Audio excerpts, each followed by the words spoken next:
जय जगन्नाथ साଙ୍ଗमाने चलतु सनातनी अस्तित्व चर्चा पथरे आज आउ पादे आग को ताने आज यही विषय उपर चर्चा करवा जहाँकि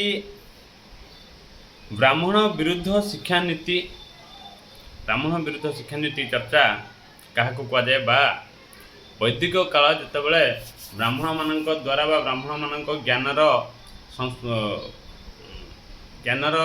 वस्तु विशेष द्वारा वेद अन्य काव्य महाकाव्य पुराण मानकर रचना एवं सेसबू द्वारा आम भारतर संचालन होता तो सही समय ब्राह्मण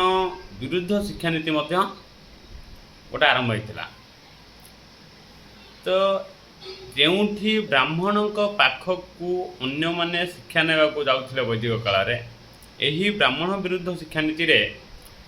ब्राह्मण मानक बा भल भल गुरु मानक क्षत्रिय मानक द्वारा अणाई निज राजमहल बा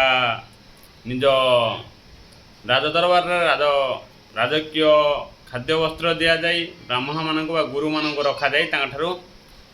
महत उच्चकोटर शिक्षा मान नि तो जहाँकि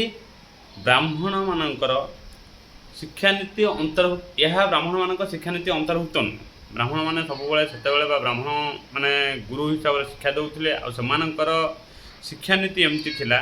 कि सभ्य आसी गुरु आश्रम गुरुंक ठारू शिक्षा नेउथिले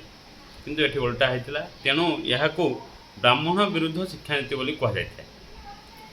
तो यही जिनिस क्यों पुस्तक देखा मिलता है तो यही जिनिस जो पुस्तक देखा मिलता है वेदांत बोली कहुए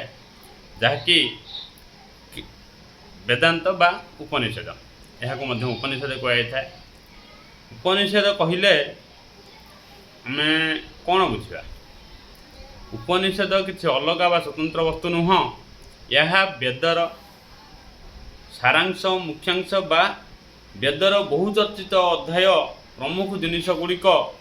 गुरु तांको शिष्य को समीपरे बसाई बा सामने बसाई